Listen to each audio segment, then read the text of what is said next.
Inflation is a silent killer. तो आज भी जब पावर हम ऑफ प्लान करते हैं और सोचते हैं तो वो बहुत कुछ अभी के टर्म्स पे होता है। तो वो प्लानिंग 10 साल बाद का नहीं राइट। सोचते कि रुपये का वैल्यू क्या रहेगा और कितना ज्यादा इन्फ्लेशन चढ़ा हुआ होगा। तो विवेक से मैं ये कहूँगा, अगर मैजिक फॉर्मूला ये रहेगा।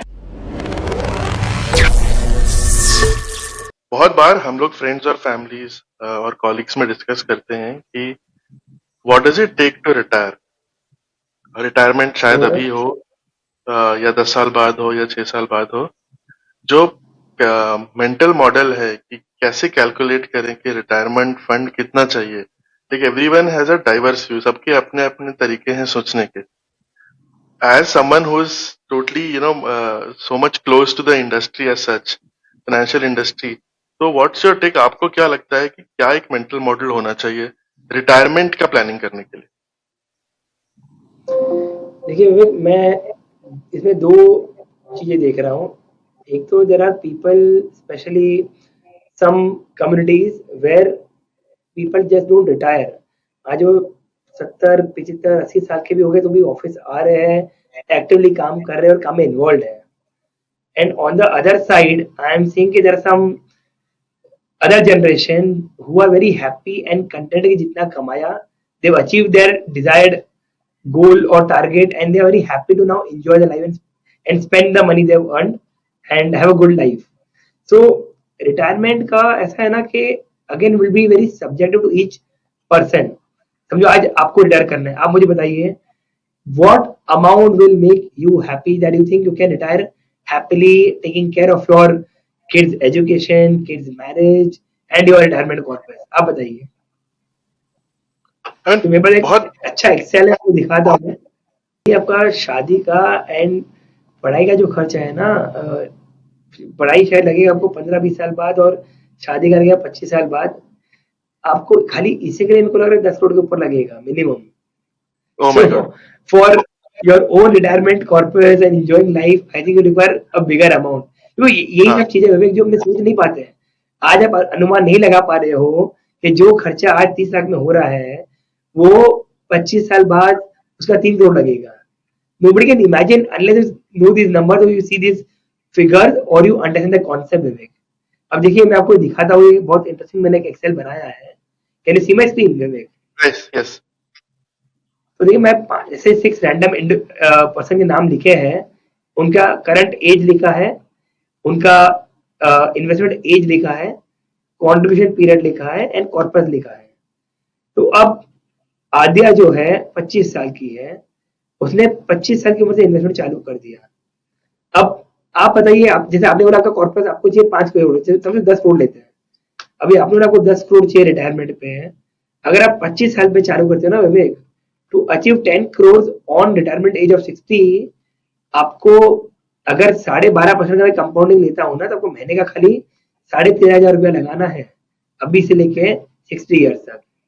और अगर मैं 15 का लेता हूँ which is the long term average for the equity market, तो आपको करना पड़ रहा है सिर्फ 6,800 रुपया।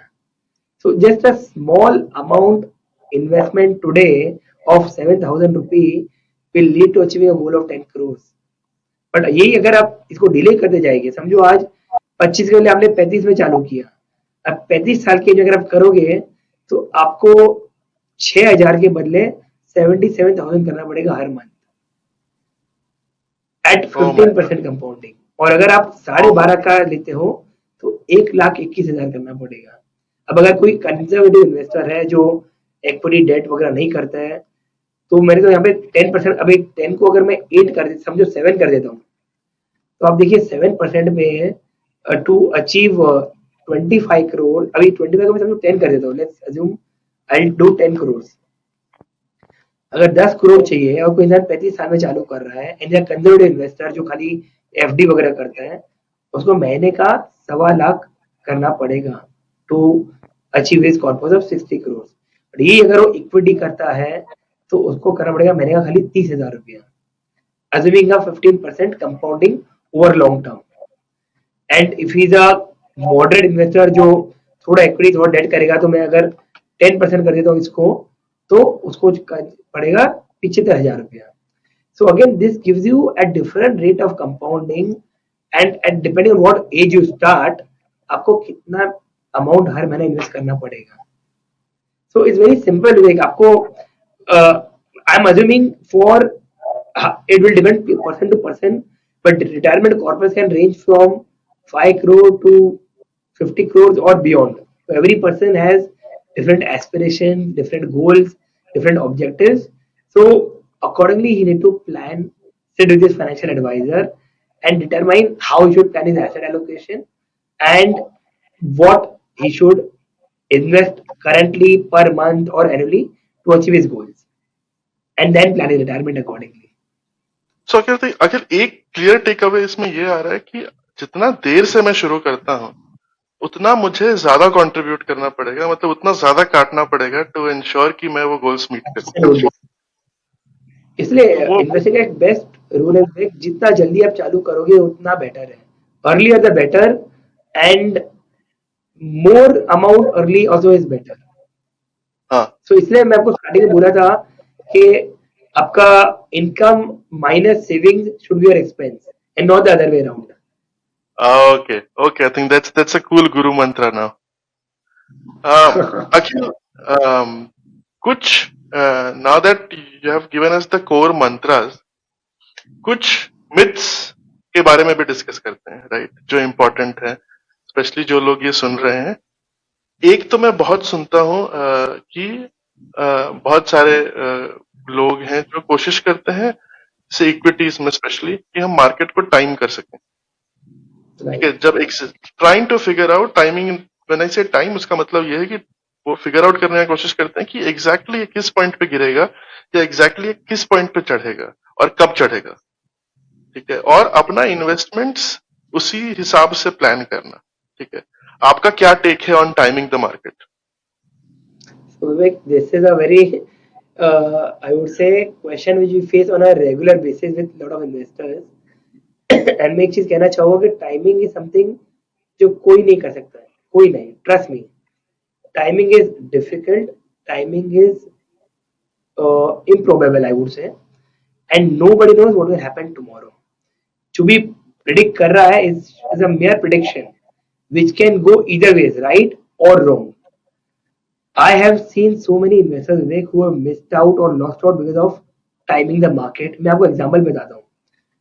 कोविड टाइम पे आपको पता होगा क्या सिचुएशन था. We had a very sharp fall, we saw one lower circuit in the market also. One of my very large investor Vivek, he sold when at the worst time possible, when we were close to bottom. I had a very deep conversation with him. We discussed, we debated, but his rationale was very simple कि अखिल, India में लोग rule follow नहीं करते, लोग discipline नहीं है, लोग पढ़े लिखे नहीं है, तो मतलब कोई मास्क पहनेगा नहीं, कोई प्रॉपर रहेगा नहीं सिस्टम, तो कोविड तो बहुत फैल जाएगा, यहाँ से बाजार और बहुत नीचे आएगा, तो हमने वापस से री एंट्री कर लेंगे जब 5,000 निफ्टी आ जाएगी. और ये बात हो रही थी हमारी जब निफ्टी 9,000 के आसपास था. मैंने बहुत समझाने की कोशिश किया, but he was firm and hell bent कि नहीं, आप यू फॉलो माय इंस्ट्रक्शन, जरा बेच दीजिए, अपन बाद में लेंगे वापस. और वो 9,000 बेचा तब था और आज था. उसके बाद वापस मार्केट घूम गया 8,500-600 के आसपास घूम गया था, and he regretted what he did and missed a big upside, couldn't enter and had to enter actually much later.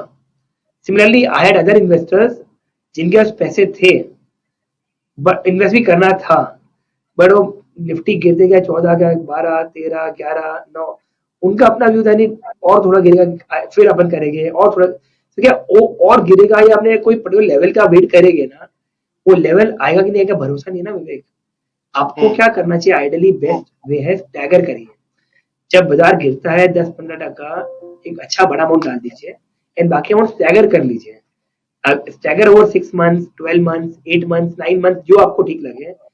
तो अगर उस दौरान बाजार और गिरता है तो आप बाकी अमाउंट को लमसम डाल सकते हैं, और नहीं गिरता है तो आपका स्टैगर हर महीने जा ही रहा है रेगुलरली डिसिप्लिन मैनर में. That way you are not out of the market. तो timing is a myth, I am telling you. बहुत लोगों को लगता है मैं कर सकता हूँ, I can catch the bottom, I can sell at the top. होता नहीं है, बहुत रेयरली कभी कभार कोई कर पाएगा, और जो हो भी गया वो आई थिंक प्योर तुक्का होगा, मतलब it's sheer luck, timing is not possible. And इसके अलावा some other myths which I will share, lot of investors blindly follow करते कि कोई रेनाउंड इन्वेस्टर ने कुछ शेयर ले लिया है, न्यूज में आ गया है, तो बाय दैट शेयर। मतलब जस्ट बिकॉज किसी और ने ले लिया है, आप ले रहे हो विदाउट स्टडिंग, विदाउट अंडरस्टैंडिंग, मतलब which is not the right thing. वो जब बेचेगा निकलेगा आपको पता भी नहीं चलेगा, unless you tracking very closely. Second, averaging. आज आपने कोई अच्छा शेयर ले लिया, सम बट अब वो कुछ कारण से कंपनी में प्रॉब्लम आ गया, डिबैकल हो गया, so you have to learn to book your loss and exit and not think of averaging। अभी बहुत जन को मैं जानता हूँ जिन्होंने company like Vodafone, Yes Bank इन सब में एवरेजिंग करते गए एंड वो share value failed by 80-90%। So गिर गया। you should not average on wrong bets unless you are extremely confident about the company and business will bounce back। And avoid leverage. I think leverage is a silent killer. If you don't understand, don't leverage. It's risky. It can wipe your capital out. So leverage people करते हैं, but some smart people have used it wisely, but a lot of people have burned their fingers. I would say avoid leverage. So I think if these certain discipline can be taken care, it will augur well for the investors, Vivek. तो this was really great insight Akhil. बहुत सारा myths को आपने break किया जो generally market में बहुत ही prevalent है।